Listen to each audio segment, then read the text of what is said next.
It's Phil's Pop Culture Podcast. Watching television. A dynamite place to be. Dynamite! Sponsored by Vandelay Industries, importers and exporters of fine latex products since 1992. And now, the man who taught Frank Burns how to eat worms, here's your host, Phil Kahn.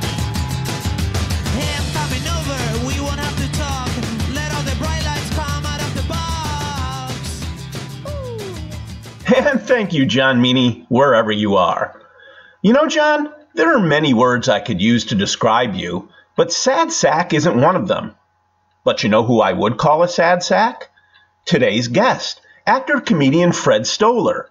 Well, I wouldn't actually call Fred a sad sack, but many of the iconic characters he's played on TV and in the movies certainly fit that bill. In fact, according to his website, Fred has become TV's go-to nebbish, most notably as Ray Romano's mopey cousin Gerard on Everybody Loves Raymond, Elaine's forgetful date on Seinfeld, and Monica's bossy coworker on Friends. I recently had a wonderful chat with Fred and learned he's anything but a sad sack. A funny, self-aware, and complex person, I think you'll really enjoy getting to know Fred a bit better today, just as I had a chance to. Hi, Fred. Thanks so much for being on the program today. My pleasure, Phil. Of all the wild and crazy things I've done, this is the third craziest. I don't know what the other two are, but I'll figure it out later. What could be more crazy than this? I have no idea. But anyway, seriously. Now, the funny thing is, you and I connected when I requested a video shout-out from you from the platform Cameo.com. And I said, Fred, I'd love a shout-out, and gee, I'd also like you to be on this show. And you said, okay, if you're Mr. Pop Culture, I'll be on the show if you can answer these two trivia questions for me. One was about your appearance on Seinfeld. You said, what game was scrawled on the bathroom wall? And I'm thinking, oh, that's an easy one, tic-tac-toe. And we'll get into Seinfeld in a minute. And then the other one was, what song did you play on the accordion when you were on Everybody Loves Raymond? And I said, I don't know. And I'm thinking, oh, darn it, he's not going to be on my show. But you graciously agreed to be on the show, but I still don't know the answer. What song did you play on the accordion? I don't think I played the whole song, but Smoke on the Water by Deep Purple was dun, dun, dun, dun, dun, dun, dun. I think I just played that, not much of it. I guess that makes sense. I say that's like the easiest song to play. Everybody can play it on the piano and the guitar. Yeah, it is a funny song, like on an accordion, pretty random, maybe the cheapest for licensing they had, but yeah, it was funny. Can you actually play the accordion? No. It was a fake accordion it just didn't make noise when you pumped it, you know, so I just had to pretend I knew what I was doing. Well, you've done that your whole life, I think, actually. Pretended, yes, and moved my fingers like I know what I'm doing. Now, I visited your website, fredstoller.net, to do some research about your life and career. And it talks about, of course, your thrill-seeking persona, and we'll talk about that in a minute. But my favorite part of your bio said, you've become the go-to nebbish in the entertainment industry. Now, I know what a nebbish is, but for our 2 or 3 non-Jewish listeners out there, could you tell them what a nebbish is, and how does it differ from like a schlemiel or a schnook or a nudnik? It's the same thing. It's a sad sack. An interesting thing is nerd now is a cool person. Well, I'm a nerd. I'm into robots and cool stuff and Comic-Con. Yeah. They hijacked the word nerd. But a nebbish is, like I said, like more like a pathetic guy, a sad sack, guy with his head down, a mopey guy, stuff like that. Is that you in real life, or is that just a persona you developed as part of your stand-up career? Some people think that's me.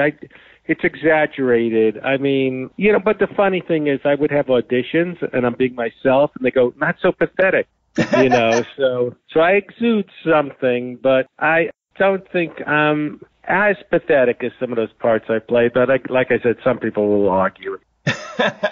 There's something about you that screams nebbish, huh? Yeah. Or at least whispers nebbish. Something, I don't know, yeah. Now, how did you get started in stand-up comedy? When did you catch the comedy bug? How'd you break in? I wasn't a comedy nerd growing up. I'm fairly old, so before the whole comedy boom, like I started in 78-ish, yeah. And I think I was very young then, but they didn't have like Groundlings or YouTube stars and I knew I wanted to be a character actor, but I didn't know how you did it. And someone said, Jimmy Walker, Freddie Prinze, they did their act at this place, the Improv in Manhattan. Then you go on the Tonight Show, and then you get a sitcom. I went, all right, I only have to do stand-up twice. I thought I'd be discovered my first time and then go on the Tonight Show. And that didn't happen, but I wasn't a funny kid. I was very, very, very shy and depressed, but I wanted to be a character actor, like I said. So I kind of had my head down and would look at the audience, and that became my persona by accident. So I fell into the comedy boom, and I was in Albany, I think once or twice. So just doing the circuit around New York, and I came to L.A. in about 88. Oh, it took you that long to make it out there? Yeah, I spent about 10 years in New York. I thought someone would discover me in New York. It's scary going to Hollywood if you don't have an agent, or you don't have a plan, or someone didn't pluck you out. And that didn't really happen. But then I did get an agent, so that gave me the confidence to finally come to L.A. Yeah, it might have been better if I came sooner, but that's the way it happened. Yeah. Gotcha. Now, you're perhaps best known, we touched on it briefly, you played Cousin Gerard on Everybody Loves Raymond. Aside from sounding just like Ray Romano, did you have to audition for that? Did they handpick you knowing the similarities? How did you land that role? Yes and no. I auditioned for another part. Oh. It was something, I think I went to Brian Posehn, and him and Bob Odenkirk played two characters. Oh. And when I auditioned, Phil Rosenthal knew me, sort of. He's the guy who created and ran Raymond, and my friend Steve Scrogan was a writer. Yeah. No, Ray Romano knew me from New York, and when I was auditioning, they thought it was funny that I said certain words like now, like Ray would, now. So I didn't get the part, but my friends who worked on it just said, "There's ever a part for a cousin, you'll be the guy." And then there was a part for the cousin, but most of it got cut. But then two writers pitched the idea for the first big part I had, where I'm helping him write a book or something, and then I did a few more. Right. So I auditioned for another part, but then I didn't have to audition for the cousin. Well, that's great. Oh, you were hysterical in that role. It was perfectly cast, and Thank you. Playing off Ray, it was terrific. Oh, thank you. You're welcome. Now, another thing you're known for, and you actually have a book you've written about it, is your connection to Seinfeld. I'm sure a lot of people remember the episode you appeared on where you run into Elaine, and Elaine doesn't remember meeting you at a party, and she can't believe a nebbish like you didn't remember her, and so on and so forth. And you played the character Fred. How'd you get that? Well, first of all, how did you get involved in Seinfeld? I know you spent a year, and maybe you don't even want to answer this because you want people to buy the book to read all about it. But how did you get connected there? How did you appear on the show? I know you wrote a couple of episodes. Why don't you delve into that?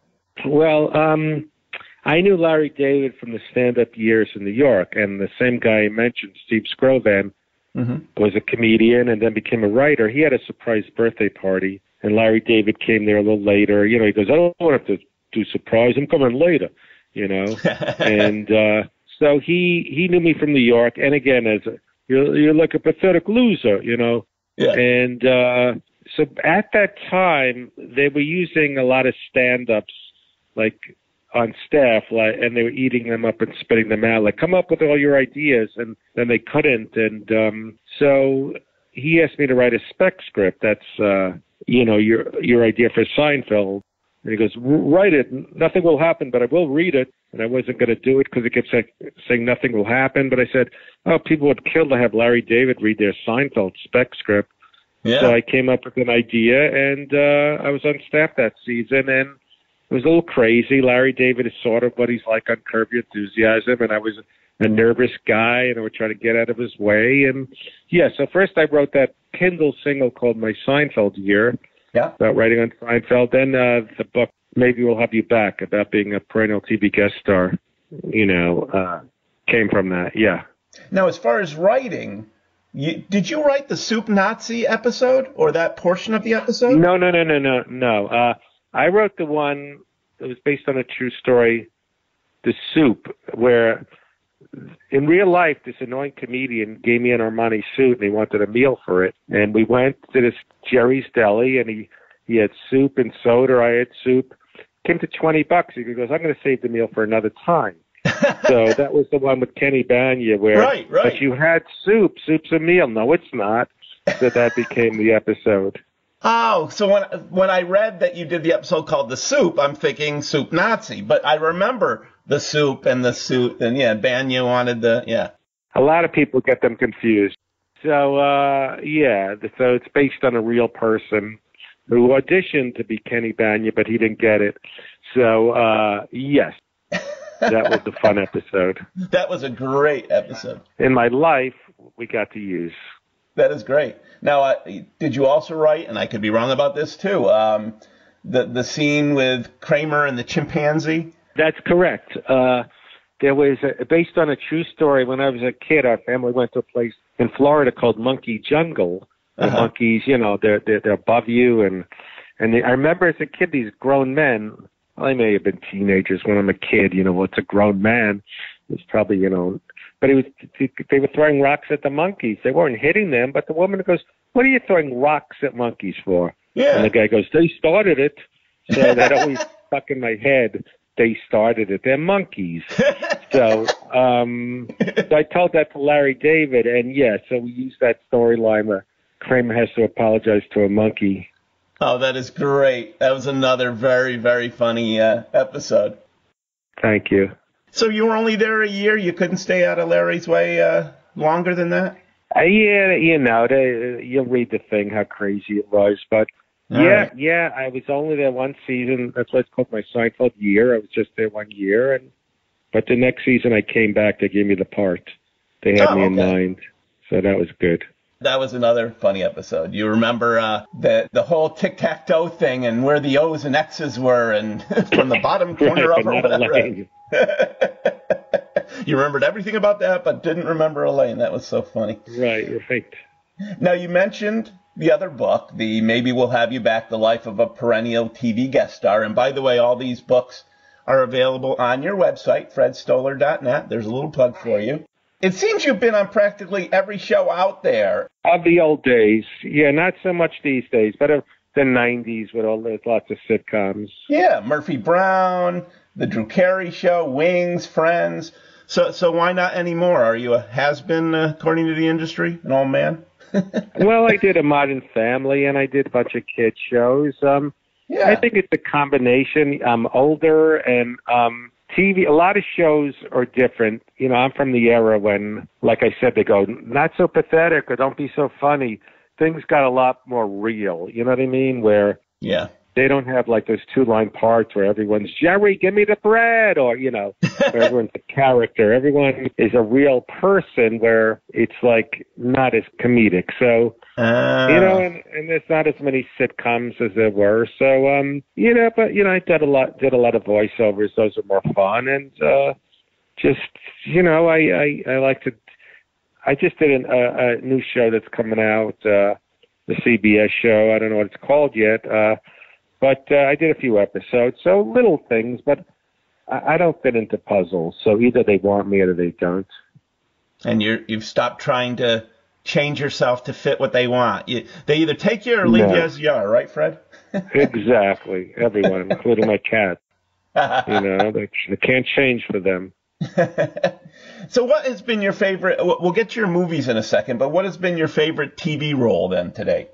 Well, it's hard to say because some of them are favored for different reasons. Like Seinfeld was, or Raymond was great because it's the most iconic thing I've done that people remember me the most from. Yep. But Seinfeld, that's amazing too. Mm-hmm. But then the ones I had most fun, like, Norm Macdonald, I did a few episodes of his show, and me and him and Artie Lang playing tennis and sneaking out. And Norm is crazy and funny. So it was more just fun. Yeah. And then I did a show no one heard of called Good Advice, but I love Treat Williams from movie Hair and other stuff. So Yeah. I was just hanging out with Treat Williams. So, but you know, this is an interesting thing. Like I had done a bunch of kid shows, and they weren't that much fun, and they're very broad and not a lot of money. But it's very rewarding when these kids they're like 25 and they remember me from Drake and Josh or Yeah. show Ned's Declassified. So to be part of someone's childhood, I didn't appreciate till they got older how happy it makes them. So, yeah, so the favorites, yeah, those iconic ones probably. Gotcha. Now, you touched upon children's programming, and you said you did voiceover work. That's a long list, too. I wrote down all the different things you did, but I think the latest, you did 88 episodes as Rusty the Pipe Wrench in Handy Manny. Why don't you tell me about that and your other voiceover work? Yeah, that was a great job. It's very, you know, you don't shave, you don't have to rehearse, you don't have to memorize the lines. And that I think I even did more than 88 episodes, like 200 kid show. And it's, you know, again, that's another thing. I that's a while ago, so they don't rerun it anymore. But to be part of, you know, the kids, Tom Kenny was on it, said, oh, you get to hit on single moms. You know, you go to the kid and say, hey, I'm on the show. You know, it was rewarding, you know, be part of someone's childhood. And they made a toy of me that pressed it and I talked. That was very, very exciting. I always wanted to be, you know, have myself talk with a toy. And that's so great. that was fun. That was great. They had a lot of guest stars like Henry Winkler, Fred Willard would come in, Lance Bass. So it was a lot of fun. Cool. Now, as far as your movie career, again, and I'm going to fire my crack research staff if I'm wrong about this, because I've already been wrong twice on the number of episodes you did of Handy Manny and also the Soup episode on Seinfeld I got wrong. It says your first appearance was in an uncredited role in Crocodile Dundee. Is that true? You know something? You don't have to fire because you read that, but that's not true. There's a guy who died who I look like, and where did you read that? I don't know. It's when I say my crack research staff, I really mean me. So yeah, I read it somewhere. But it's an honest mistake because it is somewhere I've read that, and that's not me. But that's funny. Yeah. Gee, I'm just really knocking it out of the park tonight with this interview, Fred. I'm being real nebbish here, aren't I? Yes. So what was your first movie role? And that's actually something no one has heard of. It was a movie and wasn't in the theaters called The Hunchback of UCLA, or I forgot what it was called. No, that was the original title. Then it became Big Man on Campus. But a hunchback. And I think the only name in it was Cindy Williams from Laverne and Shirley. Yeah. But yes, so just like a college student with 2 or 3 lines. Oh, now I have to look it up. Yeah. I don't think you could find it anywhere. You don't think you think it's lost to the ages? Yeah, I mean, maybe old video stores, but yeah, I don't know where to look.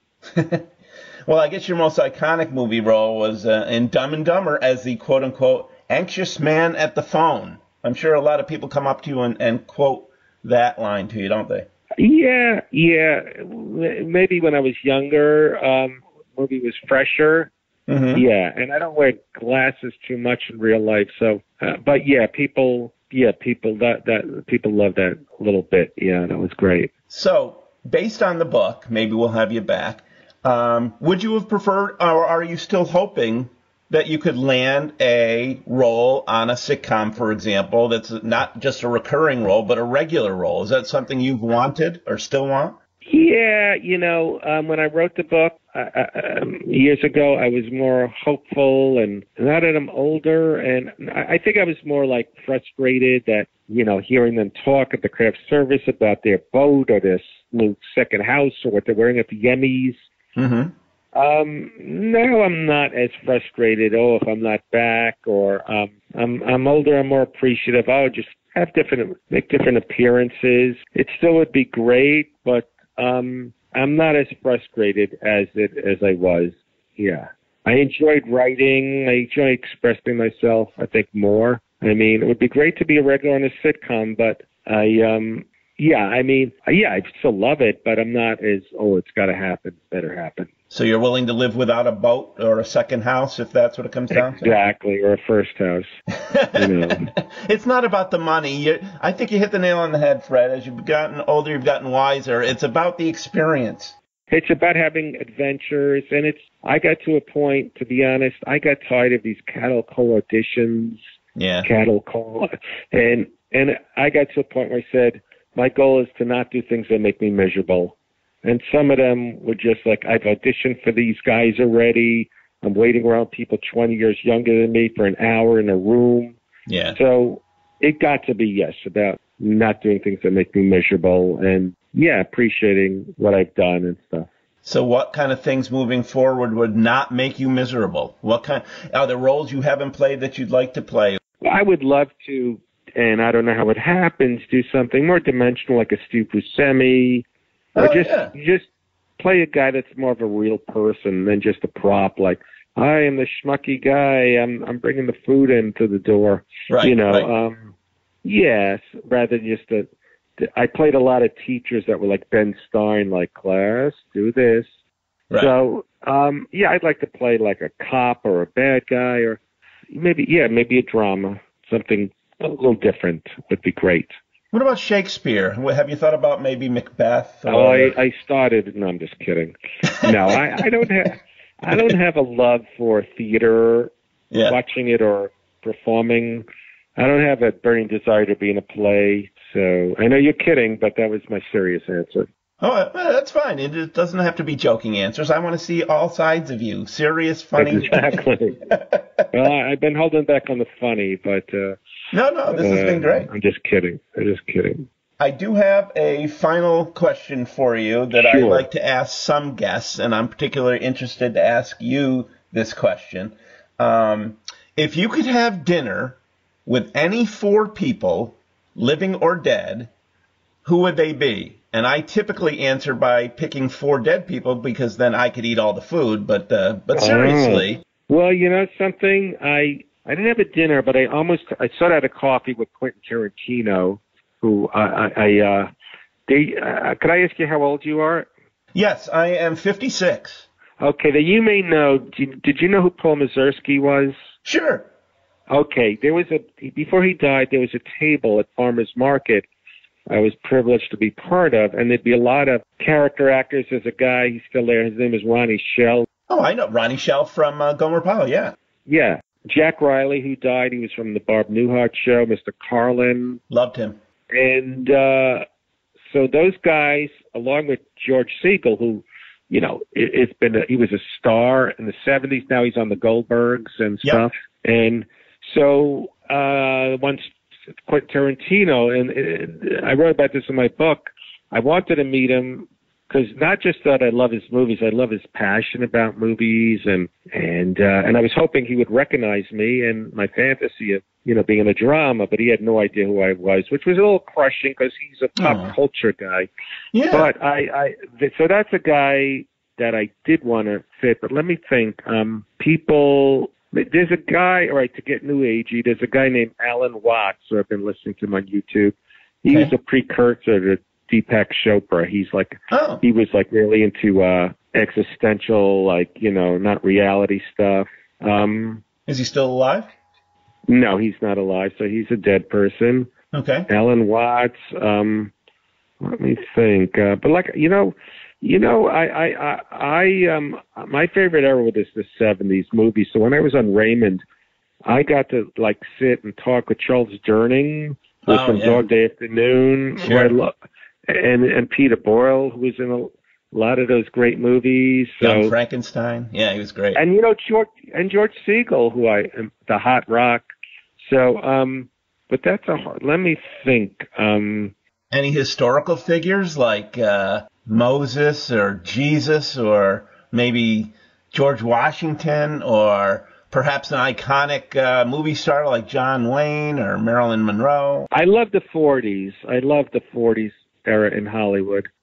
What's his name? Well, he's one of the 50s. I loved Robert Mitchum. Oh, And that's a good one. yeah, maybe the guys who started Hollywood. I like the little Alan Ladd. Ooh, Alan Ladd, Shane. Yeah. Well, that'd be a good one. Well, probably that's about 4, yeah. Yeah. So who do we have? We have Shane, Robert Mitchum. Who are the other two? This guy Alan Watts. Alan Watts. This is an interesting one. I What? never met my grandparents. I would like to have asked questions about my parents. Oh, Very evasive. Oh, that's a tricky that one. is a good one. My father didn't really talk much. He was in World War II. But I would have liked to know more about my father. He was kind of shell-shocked, as they say. Didn't talk much after World War II.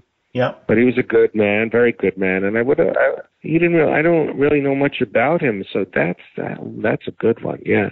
Well, it's funny because not funny, but my dad passed away when I was 8, and I always wished that I had more time with him. And it's the same thing. He was also in World War II, never talked about it, but I never got to know him as an adult. And I would love the opportunity to sit down and have a meal with him and talk man to man. Or know what my father, how he was.